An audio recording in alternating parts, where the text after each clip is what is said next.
Mon mari avait disparu depuis 3 ans, et sa famille m'a jeté dehors, avec rien d'autre que les vêtements que nous portions sur le dos.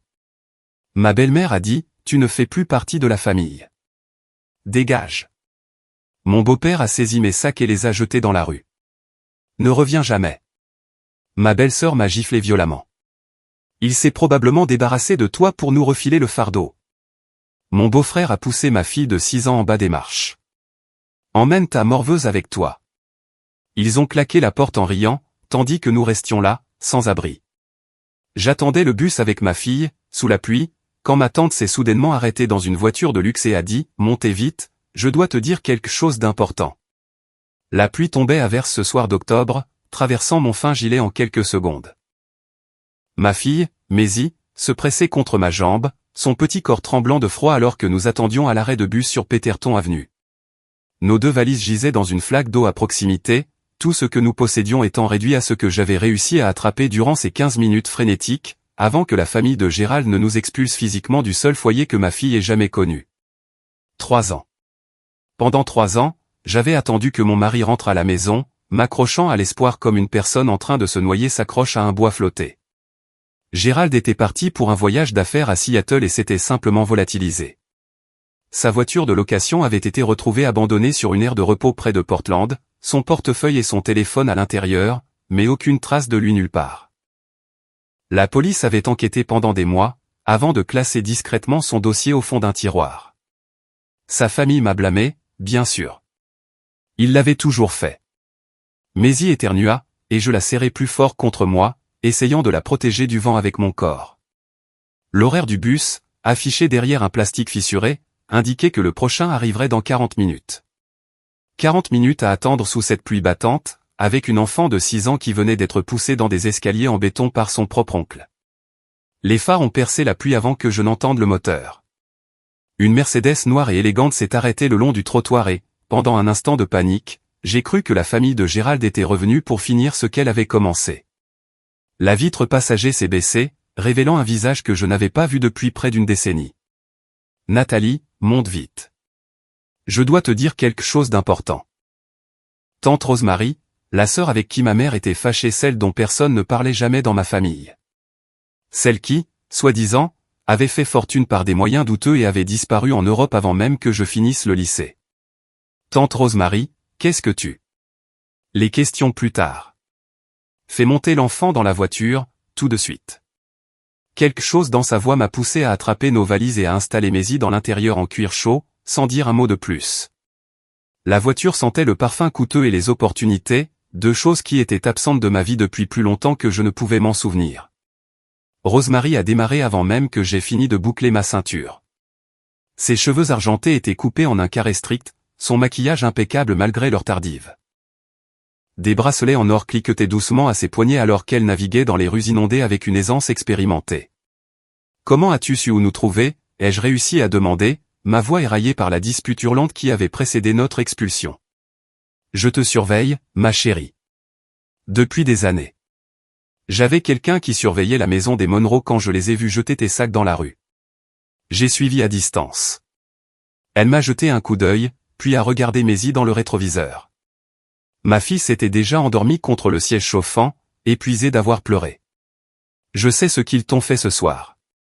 Je sais ce qu'ils te font subir depuis la disparition de Gérald. Ma gorge se serra. Alors tu en sais plus que ce que la police a jamais pris la peine de découvrir. La police est incompétente. Moi, non. Rosemary tourna sur l'autoroute en direction du nord, loin de la ville, loin de tout ce que j'avais connu. Je sais aussi quelque chose sur la disparition de ton mari, quelque chose que sa famille aimerait beaucoup garder enterré. Les mots restèrent suspendus dans l'air entre nous, lourds d'implications que je n'étais pas sûr de vouloir comprendre. Qu'est-ce que tu veux dire ? Elle sourit, mais il n'y avait aucune chaleur dans son expression. Je veux dire que Gérald Monroe n'a pas disparu, Nathalie. On l'a fait disparaître. Et sa famille aimante sait exactement ce qui lui est arrivé. Je devrais probablement expliquer comment je me suis retrouvé à vivre avec ma belle famille, pour commencer. Ce n'était pas un choix. Rien dans mon mariage avec Gérald ne l'a jamais vraiment été. Nous nous sommes rencontrés lors d'une soirée d'entreprise quand j'avais 23 ans, fraîchement sorti de l'université avec un diplôme en communication et assez de dettes étudiantes pour m'empêcher de dormir la nuit. Gérald avait 31 ans, beau d'une manière oubliable, et héritier de Monroe Industrial Supply, une entreprise qui fournissait des matériaux de construction à la moitié des promoteurs du nord-ouest du Pacifique. Il m'a courtisé avec le genre de détermination obstinée que j'ai prise, à tort, pour de la passion. Avec le recul, j'aurais dû voir les signes avant-coureurs. Sa famille ne m'a jamais approuvé. Je ne venais de rien, après tout juste une fille d'un parc à roulotte qui s'était frayé un chemin à travers l'université publique grâce à des bourses et des petits boulots. Sa mère, Dorothy, me regardait comme si j'étais quelque chose qu'elle avait raclé sous ses chaussures de créateur. Son père, Walter, reconnaissait à peine mon existence lors des réunions de famille. Sa sœur, Priscilla, faisait des commentaires sarcastiques sur les croqueuses de diamants, et son frère, Franklin, riait à tout ce que disait Priscilla. Mais Gérald m'avait promis que les choses changeraient une fois marié. Il avait promis que sa famille finirait par m'accepter. Il avait promis beaucoup de choses. Ce que j'ai eu à la place, c'est une petite cérémonie à laquelle sa famille a refusé d'assister, un appartement modeste que sa mère qualifiait d'embarras, et un mari qui travaillait 14 heures par jour pour bâtir une entreprise qu'il ne posséderait jamais vraiment. Parce que c'était l'autre chose que Gérald avait oublié de mentionner avant notre mariage, il n'était pas l'héritier présomptif. C'était Franklin. Gérald n'était que la roue de secours, le remplaçant toléré, mais jamais vraiment valorisé. Quand je suis tombé enceinte de Maisie, j'ai pensé que cela serait sûrement la chose qui rallierait sa famille, leur premier petit enfant, une nouvelle génération de Monroe pour perpétuer le précieux nom de famille. La réponse de Dorothy fut d'exiger un test de paternité. Gérald a refusé de me le demander, ce qui, à l'époque, me laissait penser qu'il me faisait confiance. J'ai réalisé plus tard qu'il ne voulait simplement pas donner à sa mère la satisfaction d'être impliqué. Notre mariage était devenu une guerre d'usure contre sa famille, et je n'étais qu'un dommage collatéral. Puis Gérald a disparu, et tout s'est effondré. Rosemary nous a emmenés dans une maison à la montagne, un immense chalet en rondin qui coûtait probablement plus cher que ce que je gagnerais en plusieurs vies. Elle avait du vrai personnel qui a pris nos vêtements mouillés, nous a apporté de la soupe chaude et a conduit Maisie dans une chambre avec un lit à baldaquin qui a fait écarquiller les yeux de ma fille d'émerveillement. Une fois Maisie endormie, Rosemary nous a versé à toutes les deux des verres de whisky et m'a fait asseoir devant une cheminée rugissante. Ta mère et moi nous sommes brouillés il y a des années, commença-t-elle en faisant tourner le liquide ambré dans son verre. Elle pensait que j'étais imprudente, dangereuse. Elle n'avait pas tout à fait tort, mais elle n'avait pas tout à fait raison non plus. J'ai fait fortune dans le renseignement d'entreprise, découvrir les secrets que les sociétés voulaient cacher, et m'assurer que ces secrets restent cachés moyennant un prix, ou ne le restent pas, selon qui payait. Tu étais une espionne industrielle? Je préfère le terme courtier en information. Mais oui, essentiellement. Elle prit une longue gorgée. Quand tu es entrée dans la famille Monroe par mariage, j'ai commencé à être attentive. Ils ont une réputation dans certains cercles, Nathalie. Et pas une bonne. Je pensais au sourire cruel de Dorothy, au grognement méprisant de Walter, à la gifle de Priscilla qui brûlait encore sur ma joue. Je suis au courant. Tu es au courant de la surface. Ce que tu ignores, c'est que Monroe Industrial Supply perd de l'argent depuis des années. Walter a fait des investissements catastrophiques au début des années 2000, et l'entreprise ne s'en est jamais remise. Ils se maintiennent à flot grâce à des prêts de prêteurs de plus en plus douteux, déplaçant la dette comme dans un jeu de passe-passe. Je n'en avais aucune idée. Gérald n'avait jamais discuté finance avec moi. Une autre chose que j'aurais dû questionner. Gérald non plus, jusqu'à il y a environ 3 ans et demi. Il est tombé par hasard sur des irrégularités dans les livres de compte, des divergences suggérant que de l'argent était détourné vers un endroit où il ne devrait pas être. Il a confronté Franklin à ce sujet. Mon sang se glaça. Que s'est-il passé? Rosemary posa son verre et croisa mon regard. Franklin a paniqué. Walter s'en est mêlé, et Gérald est devenu un problème qui devait être résolu. Le feu crépitait dans le silence qui suivit. Dehors, la pluie s'était transformée en un doux tapotement contre les fenêtres. Es-tu en train de dire qu'ils l'ont tué? Les mots semblaient étrangers dans ma bouche, comme une langue que je ne parlais pas. Je dis que Gérald a découvert que sa famille blanchissait de l'argent pour une organisation criminelle basée à Vancouver depuis 15 ans. Je dis qu'il a menacé d'aller voir le FBI. Et je dis que 3 jours après cette menace, il s'est volatilisé sans laisser de traces. J'ai repensé à la nuit où Gérald était parti pour Seattle. Il avait embrassé Maisie 3 fois pour lui dire au revoir, ce que j'avais trouvé étrange à l'époque. Il m'avait serré dans ses bras plus longtemps que d'habitude. Il m'avait dit qu'il m'aimait d'une manière qui ressemblait presque à des excuses. Pourquoi n'as-tu prévenu personne?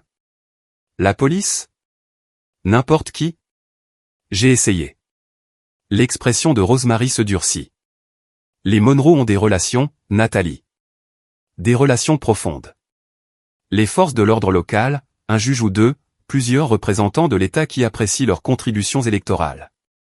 Mes preuves ont été rejetées comme étant les délires d'une ancienne associée mécontente, c'est ainsi qu'ils m'ont dépeinte après que j'ai commencé à creuser trop profondément. Alors pourquoi venir me voir maintenant? Pourquoi me dire ça après 3 ans? Elle se pencha en avant, la lumière du feu dansant sur ses traits. Parce que la semaine dernière, Franklin Monroe a fait une erreur. Il est devenu négligent, trop à l'aise, certain que toutes les fins avaient été bouclées. Il a fait un virement bancaire vers le mauvais compte, un compte que je surveille depuis des années et maintenant j'ai des preuves. Des preuves documentées, irréfutables et exploitables en justice de tout ce que la famille Monroe a fait. Mes mains tremblaient. Je les ai enroulées autour de mon verre de whisky pour les stabiliser. De quoi as-tu besoin de ma part? De ton témoignage, de ta coopération, et surtout, de ta volonté de regarder cette famille brûler pour ce qu'ils vous ont fait, à toi et à Gérald. Elle fouilla dans sa veste et sortit une épaisse enveloppe jaune. J'ai aussi besoin que tu signes ces documents. Ils me donneront procuration pour agir en ton nom dans certaines affaires juridiques. J'ai regardé l'enveloppe, puis ma tante. Quelles affaires juridiques? Gérald avait une police d'assurance vie. 2 millions de dollars payables à toi en tant qu'épouse. Les Monroe bloquent le versement depuis 3 ans, prétendant qu'il t'a abandonné et a donc renoncé à la police. Mais si nous pouvons prouver qu'il a été assassiné, ou même qu'un acte criminel est impliqué dans sa disparition, cette police redevient valide. Ainsi que plusieurs autres réclamations financières que j'ai identifiées. 2 millions de dollars. Assez pour disparaître avec Maisie. Pour recommencer ailleurs, loin de ce cauchemar. Assez pour offrir à ma fille un avenir qui n'impliquait pas des arrêts de bus sous la pluie et des proches qui la poussent dans les escaliers. Et les Monroe? Rosemary sourit, et cette fois, il y avait quelque chose de féroce et de prédateur dans son expression. Laisse-les-moi. Les 6 mois suivants furent un flou de documents juridiques, de réunions clandestines et de nuits blanches. Rosemary nous a installés, Maisie et moi, dans un modeste appartement à Portland sous un nom d'emprunt, payé de sa propre poche. Elle a inscrit Maisie dans une école privée où personne ne nous connaissait. Elle a engagé des avocats, des jurys comptables et un détective privé nommé Denny, qui avait la personnalité d'un mur de briques mais possédait apparemment des compétences qui le rendaient inestimable. J'ai appris des choses sur la famille de mon mari qui m'ont rendu physiquement malade. Le blanchiment d'argent n'était que le début. Mais avant d'entrer dans les détails, je dois expliquer à quoi ressemblaient vraiment ces 3 années passées sous le toit des Monroe, car ce contexte est important. Il explique pourquoi j'étais si brisé ce soir-là à l'arrêt de bus, et pourquoi les voir se faire arrêter m'a fait l'effet d'une bouffée d'oxygène après des années de noyade. Quand Gérald a disparu pour la première fois, je vivais encore dans notre appartement. La police est venue, a posé des questions, a pris des notes. Il semblait assez compétent au début. Le détective Marlowe m'a assuré qu'il suivait toutes les pistes, vérifiait toutes les possibilités. Je l'ai cru parce que j'avais besoin de croire que quelqu'un faisait quelque chose. Puis Dorothy Monroe s'est présentée à ma porte. Elle n'a pas frappé. Elle avait une clé que Gérald lui avait donnée il y a des années malgré mes objections, et elle est simplement entrée pendant que je couchais Maisie pour sa sieste. Je suis sorti de la chambre pour trouver ma belle-mère debout dans mon salon, examinant une photo encadrée de Gérald et moi lors de notre lune de miel. « Tu vas devoir déménager », a-t-elle dit sans préambule. Cet appartement appartient à l'entreprise. Avec le départ de Gérald, tu n'as plus aucun droit dessus. J'étais trop stupéfaite pour répondre. Mon mari avait disparu depuis 9 jours. 9 jours de nuit blanche, d'appels téléphoniques sans réponse et de journalistes campant devant mon immeuble. Et voici sa mère discutant immobilier. Je ne comprends pas, ai-je finalement réussi à dire. C'est simple, ma chère. Elle posa la photo et se tourna pour me faire face. L'appartement est un actif de l'entreprise. Tu n'es pas une employée de l'entreprise. Par conséquent, tu dois partir. Gérald a disparu, Dorothy. Il pourrait être blessé quelque part. Il pourrait être. Je ne pouvais pas finir la phrase. Il pourrait être mort, dit-elle sèchement. Oui, je suis consciente des possibilités, c'est précisément pourquoi nous devons régler la situation financière maintenant, avant que les choses ne deviennent compliquées. Maisie commença à pleurer dans l'autre pièce, probablement dérangée par nos voix.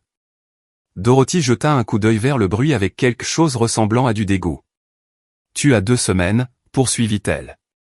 Après cela, l'entreprise entamera une procédure d'expulsion. Bien sûr, si tu préfères éviter tout ce désagrément, tu pourrais simplement emménager dans la maison principale. Il y a une suite d'amis dans l'allée qui serait adéquate pour toi et l'enfant. J'aurais dû dire non. Chaque instinct en moi hurlait qu'accepter cette offre serait une erreur catastrophique. Mais j'étais épuisé, terrifié et complètement seul. Mes parents étaient décédés des années auparavant, à quelques mois d'intervalle. Je n'avais ni frère ni sœur, ni amis proches qui pouvaient nous héberger. La seule famille qu'il me restait était celle de Gérald. Alors, j'ai dit oui, et j'ai passé les 3 années suivantes à le regretter chaque jour. Vivre avec les Monroe était comme être empoisonné à petit feu. Rien n'était jamais assez excessivement cruel pour qu'on puisse le pointer du doigt et dire « c'est de la maltraitance ». Au lieu de cela, c'était un millier de petites humiliations, un goutte-à-goutte constant de mépris qui m'a usé jusqu'à ce que je me reconnaisse à peine. Dorothy contrôlait tout, l'heure à laquelle nous mangions, ce que Maisie avait le droit de regarder à la télévision, quelles pièces nous pouvions utiliser et lesquelles étaient interdites. Elle critiquait mon rôle de mère, mon apparence, ma cuisine, mon éducation, mes origines. Elle me rappelait quotidiennement que j'étais une invitée dans sa maison, que tout ce que j'avais venait de la générosité des Monroe. Walter nous ignorait largement, ce qui était presque un soulagement. Il passait le plus clair de son temps au bureau de l'entreprise ou enfermé dans son bureau avec des bouteilles de scotch qui apparaissaient et disparaissaient comme une horloge.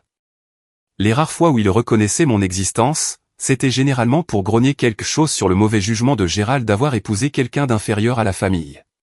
Priscilla était la pire. Elle était revenue vivre à la maison après son 2e divorce. Les Monroe n'en parlaient pas, mais j'ai compris que son ex-mari avait reçu un règlement important pour garder certains détails privés, et elle semblait considérer le fait de me tourmenter comme son divertissement principal. Elle cachait mes affaires et prétendait ne pas savoir où elles étaient passées. Elle a dit à Maisie que son père s'était probablement enfui, simplement parce qu'il ne nous aimait pas. Elle a accidentellement renversé du café sur la seule belle robe que je possédais, celle que j'avais prévu de porter pour la cérémonie commémorative de Gérald au sein de l'entreprise. Franklin était plus subtil dans sa cruauté. Il me regardait avec des yeux froids qui me donnaient la chair de poule. Il posait des questions intrusives sur mon mariage, sur le comportement de Gérald avant sa disparition, me demandant si mon mari avait semblé troublé ou désespéré. À l'époque, je pensais qu'il faisait son deuil à sa manière, essayant de comprendre ce qui était arrivé à son frère. Maintenant, je sais qu'il vérifiait si Gérald m'avait dit quelque chose, si je représentais une menace pour les secrets de la famille. À travers tout cela, Maisie a lutté. Elle est passée d'une enfant de 3 ans joyeuse et extravertie à une enfant renfermée et anxieuse, qui sursautait au bruit fort et faisait des cauchemars où des monstres emmenaient son papa. Les Monroe me blâmaient pour ses problèmes, bien sûr. Dorothy a suggéré plus d'une fois que Maisie serait mieux en internat, quelque part où elle pourrait recevoir une structure et une discipline appropriées. J'ai refusé. C'était la seule ligne que je ne les laisserais pas franchir. Ils pouvaient m'humilier, me rabaisser, me traiter comme une servante dans leur manoir tentaculaire. Mais Maisie était à moi, et je la protégerais avec toute la force qu'il me restait. Le point de rupture est arrivé le jour du 6e anniversaire de Maisie. J'avais prévu une petite fête, juste quelques enfants de son école, un peu de gâteau, peut-être une sortie au parc. Dorothy a mis son veto à tout cela. Pas d'enfants de l'extérieur dans la maison, a-t-elle déclaré. Pas de désordre, pas de bruit, pas de perturbation de la routine domestique. Maisie pourra avoir du gâteau après le dîner avec la famille, et ce sera suffisant. J'ai essayé d'argumenter. Dorothy a répondu en me rappelant que je vivais sous son toit grâce à sa charité, et que si je n'aimais pas les règles, j'étais libre de trouver un autre logement. Ainsi, le dîner d'anniversaire de Maisie fut une affaire sinistre. Dorothy s'est plainte du gâteau que j'avais préparé trop sucré, trop simple, pas approprié pour une occasion chez les Monroe. Priscilla a offert à Maisie une robe de taille trop petite et Harry quand elle ne lui allait pas. Franklin n'a même pas pris la peine de venir. Walter s'est endormi à table avant que nous ayons fini de manger. Après le dîner, j'ai emmené Maisie dans notre chambre et je l'ai tenue contre moi pendant qu'elle pleurait. Elle ne comprenait pas pourquoi grand-mère était si méchante. Elle ne comprenait pas pourquoi papa ne rentrait jamais à la maison. Elle ne comprenait pas pourquoi nous devions vivre avec des gens qui la faisaient se sentir petite, effrayée et indésirable. J'ai pris une décision ce soir-là.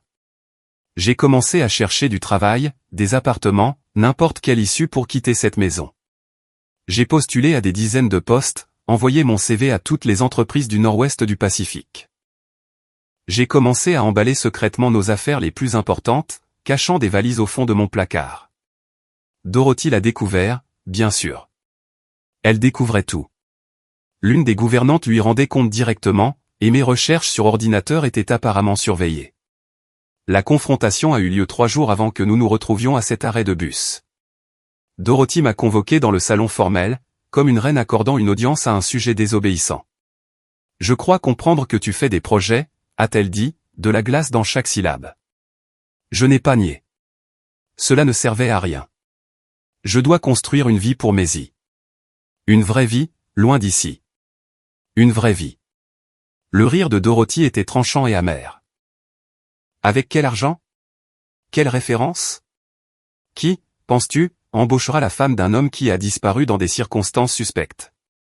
Qui, penses-tu, louera un appartement à une femme sans revenu, sans historique de crédit, sans liens familiaux? Je trouverai un moyen. Tu ne trouveras rien. Elle se leva, traversant la pièce vers la fenêtre, regardant les jardins manucurés qui coûtaient plus cher à entretenir annuellement que ce que j'avais gagné dans toute ma vie. Tu sembles être sous le coup d'une illusion, Nathalie. Tu sembles croire que tu as des options. Tu n'en as pas. Tu appartiens à cette famille maintenant. Que cela te plaise ou non, Gérald s'en est assuré quand il t'a épousé. Gérald est parti. Gérald est mort. Elle se retourna pour me faire face et, pour la première fois, je vis autre chose que du mépris dans ses yeux. Quelque chose comme de la peur. Il est mort depuis 3 ans. Et plus tôt tu l'accepteras, mieux ce sera.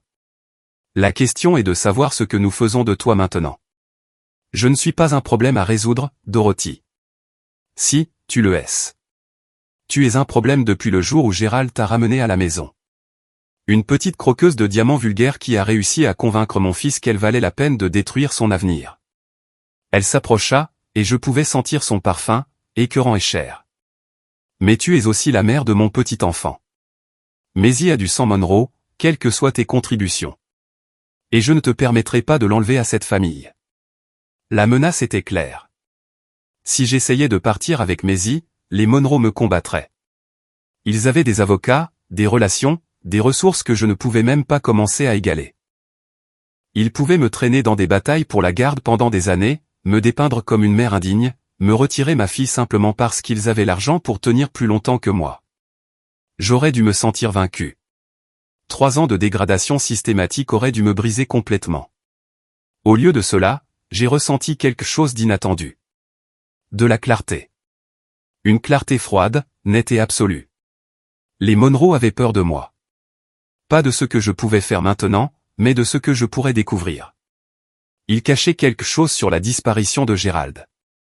Quelque chose d'assez gros pour qu'ils soient prêts à me garder prisonnière plutôt que de risquer que je tombe dessus. J'ai souri à Dorothy et, juste un instant, j'ai vu son calme se fissurer. Je vais rester, ai-je dit doucement. Pour l'instant. Mais ce n'est pas fini, Dorothy. Vous ne pourrez pas nous traiter comme ça éternellement. Elle récupéra rapidement, son masque reprenant sa place. C'est ce que nous verrons. 3 jours plus tard, elle a quand même donné l'ordre de nous jeter dehors. Je n'ai jamais su ce qui avait changé, si j'avais poussé trop fort, s'ils avaient décidé que j'en savais plus que je ne le disais, ou si Dorothy ne supportait simplement plus de me voir. Franklin et Priscilla se sont présentés à notre chambre à 7 heures du matin, m'ont dit que j'avais 15 minutes pour faire mes valises, et nous ont physiquement escortés hors de la porte d'entrée. C'est là que Priscilla m'a giflé. C'est là que Franklin a poussé Maisie dans les escaliers, 4 marches en béton qui auraient pu lui briser le cou. Cela lui a laissé des bleus sur les bras et les genoux qui ont mis des semaines à guérir. C'est là que Walter a jeté nos valises dans la rue et que Dorothy est restée dans l'encadrement de la porte en souriant, me disant de ne jamais revenir. Je n'avais rien. Pas d'argent, pas de plan, aucune idée de l'endroit où nous dormirions ce soir-là. Juste 2 valises et une enfant traumatisée, et une rage brûlant si fort qu'elle était la seule chose qui me tenait chaud. Et puis Rosemary est apparue tel un ange vengeur dans une Mercedes, offrant des réponses que je ne savais même pas que je cherchais. Walter Monroe était en affaire avec un homme nommé Victor Hang, un contrebandier basé à Vancouver qui trafiquait de tout, des produits de luxe contrefaits à la traite d'êtres humains. Les camions de Monroe Industrial Supply transportaient bien plus que des matériaux de construction de l'autre côté de la frontière depuis des années. Gerald avait découvert cela par accident en remarquant des cargaisons qui ne correspondaient pas à leur facture. Il avait fait ce qu'il fallait, essayé de faire ce qu'il fallait, et son propre sang l'avait éliminé pour cela. Denny a fini par trouver un témoin, un camionneur nommé Earl Patterson, qui avait été payé 50,000 $ pour conduire une voiture de location jusqu'à une aire de repos près de Portland et l'Y laissée avec les affaires de Gerald à l'intérieur. On avait dit à Earl qu'il aidait à mettre en scène une fraude à l'assurance.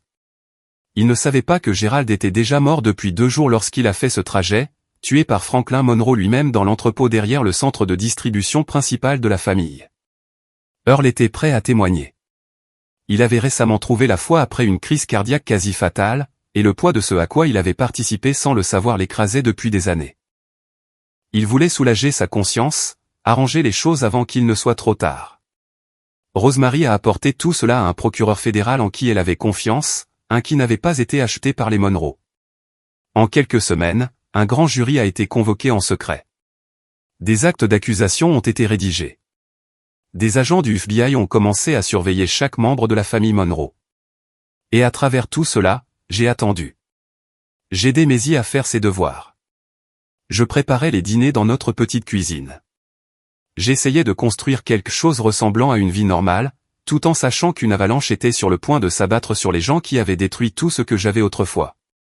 Les arrestations ont eu lieu un mardi matin d'avril, presque exactement 3 ans et 6 mois après que Gerald m'ait embrassé pour me dire au revoir pour la dernière fois. Rosemary m'a appelé à 6 heures du matin, avant que la nouvelle n'éclate. « Allume la télévision », a-t-elle dit. « Tu vas vouloir voir ça. » J'ai regardé les agents du FBI envahir le complexe familial des Monroe. J'ai regardé Dorothy être emmenée menottée, ses cheveux parfaitement coiffés maintenant en désordre, son visage figé dans un masque d'incrédulité. J'ai regardé Walter trébucher en descendant les marches du perron, paraissant plus vieux que dans mes souvenirs, son arrogance enfin arrachée. J'ai regardé Priscilla hurler des obscénités aux caméras pendant que les agents la chargeaient dans un SUV noir. J'ai regardé Franklin le meurtrier de Gerald, l'oncle de ma fille être traîné hors de la maison en peignoir, le visage pâle, réalisant peu à peu que sa chance avait enfin tourné. Le présentateur du journal a qualifié cela de l'une des plus grandes affaires de crime organisé, RICO, de l'histoire du nord-ouest du Pacifique. Blanchiment d'argent, complot de meurtre, entrave à la justice, évasion fiscale, fraude électronique. La liste des chefs d'accusation a duré plusieurs minutes. Maisie a erré dans le salon, frottant le sommeil de ses yeux. « Maman, pourquoi papy et mamie sont à la télé ?» Je l'ai attiré sur mes genoux et les serré fort. « Parce qu'ils ont fait des choses très graves, ma chérie, et maintenant ils doivent en répondre. »« Est-ce qu'ils vont aller en prison ?»« Oui, mon bébé. Ils vont partir pour très longtemps. » Elle est restée silencieuse un moment, traitant l'information comme seuls les enfants le peuvent. « Bien, a-t-elle finalement dit. Ils étaient méchants. Je ne les aimais pas de toute façon. » J'ai embrassé le sommet de sa tête et j'ai senti quelque chose se desserrer dans ma poitrine. Quelque chose qui était resté serré pendant 3 ans, m'étouffant lentement. Pour la première fois depuis la disparition de Gerald, je pouvais respirer. Les procès ont duré près d'1 an. J'ai témoigné 3 fois, une fois pour le procès pour meurtre de Franklin, une fois pour l'affaire de crime organisé contre l'entreprise familiale, et une fois pour une procédure civile concernant la succession de Gerald. À chaque fois, je me suis assise à la barre des témoins et j'ai regardé les gens qui m'avaient traité comme une ordure, qui avaient volé mon mari et essayé de voler l'avenir de ma fille, et j'ai dit la vérité. Dorothy ne pouvait pas croiser mon regard. Walter me foudroyait d'une rage impuissante. Priscilla marmonnait des menaces que les huissiers faisaient semblant de ne pas voir. Franklin fixait juste la table devant lui, vaincu, sachant déjà comment cela finirait. Les verdicts sont tombés un par un. Franklin, coupable de meurtre au second degré, condamné à une peine de 25 ans à la perpétuité. Walter, coupable de multiples chefs d'accusation de crimes organisés, condamné à 18 ans. Dorothy, coupable de complot et d'entrave, condamnée à 12 ans. Priscilla, coupable de blanchiment d'argent et de complot, condamnée à 8 ans. Durant le procès de Franklin, quelque chose de remarquable s'est produit. Son avocat de la défense, un requin hors de prix nommé Theodore Blackburn qui avait fait acquitter d'innombrables criminels fortunés au fil des ans, a tenté de me dépeindre comme un témoin peu fiable. Il a suggéré que j'avais fabriqué des preuves avec ma tante, que nous étions motivés par l'avidité et la vengeance, que toute l'affaire était un complot contre une famille d'affaires respectable. La procureure, une femme féroce nommée Adrienne Santos qui avait fait carrière en démantelant des réseaux de crimes organisés, m'avait préparé à cela. Nous avions répété chaque angle d'attaque possible, chaque coup bas que la défense pourrait tenter. Mais rien ne m'avait préparé à ce que Franklin ferait lui-même. Il a pris la barre contre l'avis de son avocat. Blackburn a tout essayé pour l'en empêcher, mais Franklin a insisté. Il voulait raconter sa version de l'histoire. Il prétendait vouloir que le jury comprenne. Ce qu'il voulait en réalité, c'était me blesser une dernière fois. Gérald m'a appelé ce soir-là, a témoigné Franklin, sa voix calme et mesurée. Il était hystérique. Il a dit qu'il avait découvert quelque chose sur l'entreprise, quelque chose avec quoi il ne pouvait pas vivre. Il a dit qu'il allait en finir. J'ai essayé de le raisonner, mais il ne voulait rien entendre. La salle d'audience devint silencieuse. Je pouvais sentir les yeux des jurés passer de Franklin à moi. Je l'ai trouvé dans l'entrepôt, a continué Franklin, un trémolo entrant dans sa voix. Étudier, ai-je réalisé. Répété, comme tout le reste de la personnalité publique de la famille Monroe. Il s'était tiré une balle. Mon frère, mon meilleur ami, était mort de sa propre main. J'ai paniqué. Je ne voulais pas que notre famille souffre de la stigmatisation du suicide. Je ne voulais pas que sa fille grandisse en sachant que son père l'avait abandonnée. Alors, j'ai pris une terrible décision. J'ai fait en sorte que cela ressemble à une disparition. C'était un mensonge brillant. Il expliquait les preuves tout en rejetant la faute sur Gérald, le tout en peignant Franklin comme un frère égaré essayant de protéger l'honneur de la famille plutôt que comme un tueur de sang-froid. J'ai observé les visages des jurés et j'ai vu le doute s'insinuer. Puis Adrienne Santos s'est levée pour le contre-interrogatoire. Monsieur Monroe, commença-t-elle, sa voix faussement douce. Vous avez témoigné que votre frère vous a appelé dans la nuit du 15 mars. Est-ce exact? Oui. Et vous prétendez qu'il était suicidaire. Il était en extrême détresse. Oui, je vois. Santos marcha jusqu'à sa table et ramassa un document.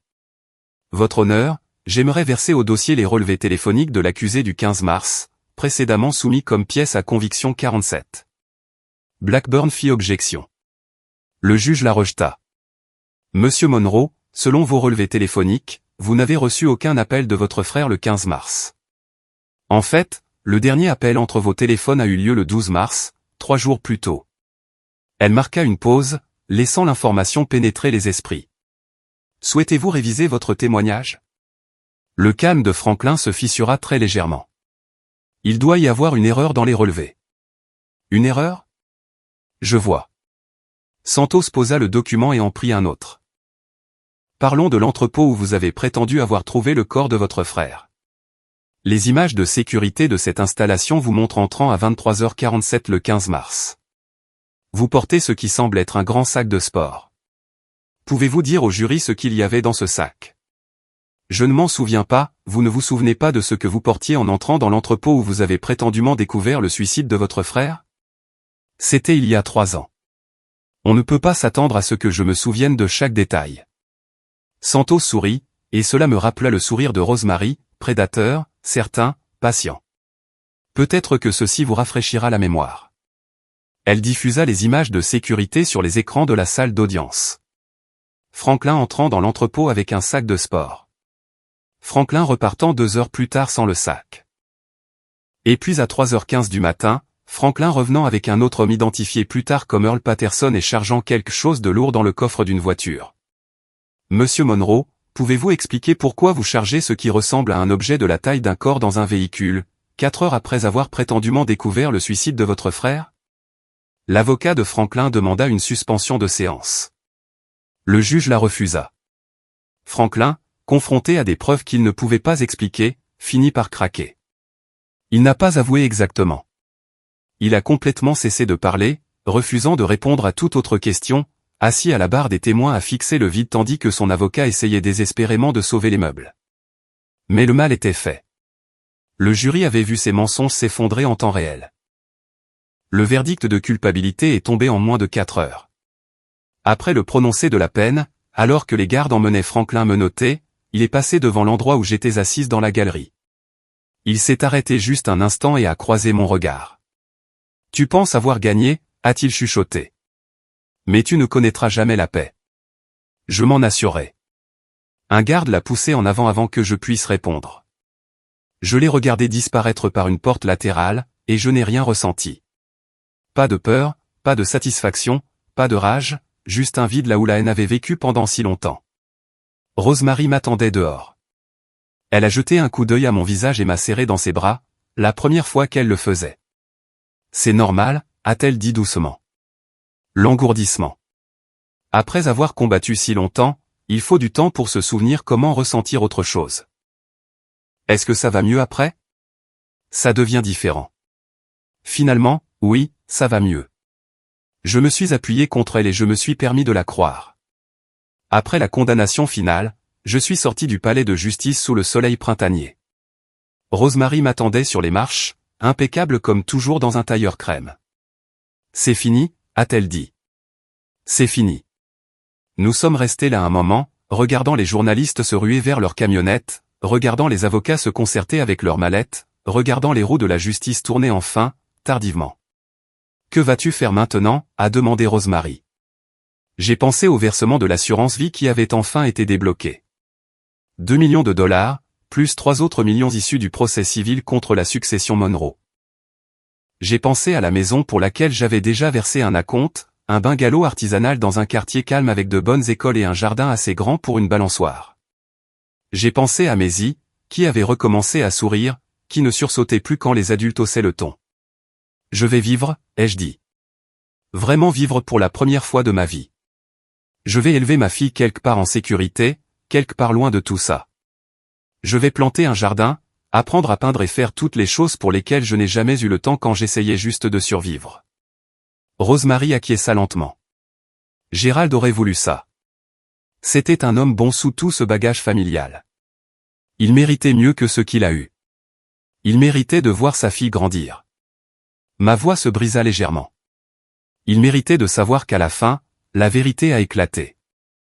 La vérité finit toujours par éclater. Rosemary serra ma main. Parfois, elle a juste besoin d'un peu d'aide pour trouver son chemin. Je suis retourné à cet arrêt de bus sur Peterton Avenue une fois, environ 2 ans après la fin des procès. Je ne sais pas vraiment pourquoi je me suis senti obligé d'y retourner. Peut-être avais-je besoin de voir que ce n'était qu'un arrêt de bus, juste un coin de rue avec un banc et un horaire délavé affiché derrière un plastique fissuré. Peut-être avais-je besoin de me prouver à moi-même qu'il n'avait plus aucun pouvoir sur moi. Maisie avait 10 ans à ce moment-là, grande pour son âge avec les yeux de Gérald et mon menton têtu. Elle me tenait la main alors que nous étions là sous le soleil de l'après-midi, regardant les bus aller et venir. « C'est ici que tante Rosemary nous a trouvés ?» a-t-elle demandé. « C'est ici. » Elle regarda autour d'elle, observant la rue ordinaire, les bâtiments ordinaires, les gens ordinaires vacants à leurs occupations ordinaires. Ça n'a pas l'air effrayant. Ce n'était pas l'endroit qui était effrayant, ma chérie. C'était la situation. Et les situations peuvent changer. Elle a considéré cela avec un sérieux qui me faisait toujours sourire. Parce que nous les avons changés. Parce que nous avons eu de l'aide pour les changer, et parce que nous n'avons pas abandonné. Un bus s'est arrêté, les portes s'ouvrant en chuintant. Une femme est descendue avec 2 enfants, les guidant vers un immeuble voisin. Juste une autre famille vivant sa vie, affrontant ses propres luttes invisibles. Maman? Maisie tira sur ma main. Oui, mon bébé? On peut rentrer à la maison maintenant? Tu as promis qu'on pourrait faire des cookies. J'ai ri, le son n'étant plus facile qu'autrefois. Pépites de chocolat ou raisins secs et avoine? Les deux, a-t-elle dit fermement. Va pour les deux. Nous sommes retournés à notre voiture, garée dans une rue adjacente à quelques pâtés de maison. Le soleil était chaud sur mon visage et, quelque part au loin, je pouvais entendre des enfants jouer dans un parc. Dorothy Monroe en était à la 3e année de sa peine. Walter avait fait un AVC en prison et avait été transféré dans un établissement médical. La liberté conditionnelle avait été refusée 2 fois à Priscilla. Franklin serait éligible pour sa première audience dans une autre décennie, à supposer qu'il survive aussi longtemps dans un pénitencier fédéral où ses crimes étaient bien connus. Je ne ressentais aucune joie face à leur souffrance.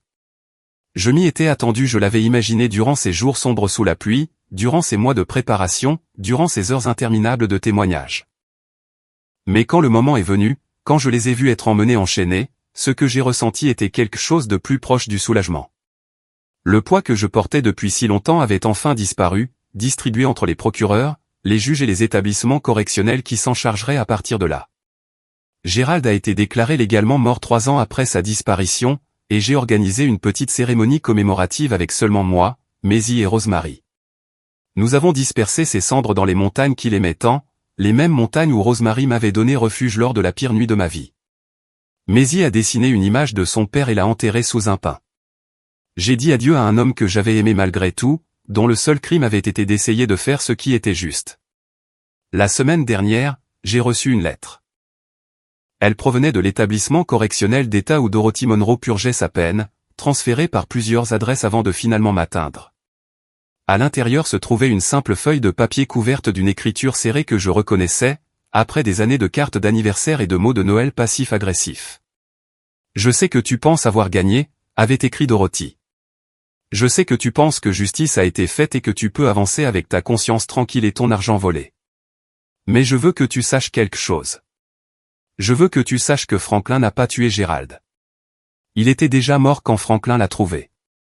Il s'est tué. Nathalie, ton mari parfait s'est mis un pistolet dans la bouche et a appuyé sur la détente parce qu'il ne pouvait pas supporter la pression de ce qu'il avait découvert. Nous avons couvert l'affaire pour protéger la famille, pour te protéger toi et cet enfant de connaître la vérité. Alors profite de ta victoire. Sache juste qu'elle est bâtie sur un mensonge. J'ai lu la lettre 3 fois, cherchant la manipulation qui, je le savais, devait s'y trouver. Dorothy n'avait jamais rien fait dans sa vie qui n'était pas calculé pour causer un maximum de dégâts. C'était sa dernière tentative pour me blesser, pour planter une graine de doute qui grandirait et s'envenimerait. J'ai pensé au dernier matin de Gérald, aux 3 baisers pour Maisie, à la longue étreinte, à l'excuse dans ses yeux. J'ai pensé au témoignage d'Earl Patterson, à quel point il avait été certain de la chronologie, de l'argent, de tout ce dont il avait été témoin. J'ai pensé aux preuves de Rosemary, méticuleusement rassemblées au fil des ans. Puis j'ai marché jusqu'à la cheminée de ma belle maison artisanale et j'ai brûlé la lettre de Dorothy jusqu'à ce qu'il n'en reste que des cendres. Certains mensonges sont évidents. Certaines vérités sont douloureuses. Et certaines histoires, je l'ai appris, appartiennent aux gens qui les vivent. Maisie m'a appelé depuis la cuisine, demandant si je voulais l'aider avec son projet de science, un modèle du système solaire fait de boules de polystyrène peintes. J'ai rangé le briquet dans le tiroir et je suis allé rejoindre ma fille, laissant les cendres refroidir dans l'âtre. Dehors, le printemps commençait à se transformer en été. Le jardin que j'avais planté commençait à fleurir. La vie, comme elle le fait toujours, allait de l'avant. Et quelque part dans une cellule de prison, Dorothy Monroe apprenait ce que je savais depuis cette nuit à l'arrêt de bus, debout sous la pluie avec tout ce que je possédais à mes pieds et ma fille frissonnant contre ma jambe. La famille, ce n'est pas le sang. La famille, ce n'est pas un nom, une fortune ou un héritage bâti sur des secrets et des crimes. La famille, c'est qui se présente quand tu n'as rien. La famille, c'est qui te croit quand le monde te dit d'abandonner. La famille, c'est qui t'aide à retrouver ton chemin hors des ténèbres. Les Monroe n'ont jamais compris cela. Ils pensaient que le pouvoir venait de l'argent, de l'influence, de la capacité à faire disparaître les problèmes. Ils avaient tort. Le pouvoir vient de la vérité. Et la vérité, comme me l'a dit un jour Rosemary, finit toujours par trouver son chemin vers la sortie. Elle a juste parfois besoin d'un peu d'aide. Mise à jour, 1 an plus tard. Pour tous ceux qui demandent, Maisie va très bien. Elle est en CM1 maintenant, obsédée par la biologie marine, et m'a informé qu'elle prévoyait de devenir chercheuse sur les dauphins quand elle serait grande. Nous avons adopté un chien il y a 6 mois, un golden retriever ridicule nommé Captain, qui pense être un chien de salon malgré ses 32 kilos. Rosemary nous rend visite tous les quelques mois. Elle est en grande partie à la retraite maintenant, bien qu'elle garde encore la main dans certaines activités dont elle refuse de discuter en détail. Elle apprend les échecs à Maisie et perd de façon spectaculaire, ce qui, je soupçonne, est délibéré. Je ne me suis jamais remarié. J'ai eu quelques rendez-vous. Rien de sérieux. Pour l'essentiel, j'essaie juste d'apprécier les jours calmes et ordinaires qui semblaient autrefois si impossibles, préparer le petit déjeuner, aider aux devoirs, regarder Captain courir après sa queue dans le jardin pendant que Maisie rit. Dorothy est morte en prison le mois dernier. Crise cardiaque, selon le rapport officiel. Je n'ai rien ressenti en apprenant la nouvelle. Walter l'a suivi 2 semaines plus tard, comme s'il ne pouvait pas supporter d'exister dans un monde sans sa méchanceté pour le soutenir. Franklin reste incarcéré. Priscilla a été libérée plus tôt pour bonne conduite et a déménagé en Floride, où l'on me dit qu'elle travaille chez un concessionnaire automobile et ne parle à personne de sa vie antérieure. Quant à moi, je suis exactement là où j'ai toujours voulu être. Chez moi avec ma fille, construisant une vie qui nous appartient entièrement. Parfois, tard le soir, je pense à cet arrêt de bus, à la pluie, à quel point j'ai failli abandonner, failli accepter que les Monroe avaient gagné, qu'il n'y avait pas de justice pour les gens comme moi. Puis je me souviens des phares perçant l'obscurité, d'une vitre qui se baisse, d'une voix disant « Montez vite ». Je dois te dire quelque chose d'important. Et je suis de nouveau reconnaissante pour la famille. La vraie sorte. Celle qui compte. Fin.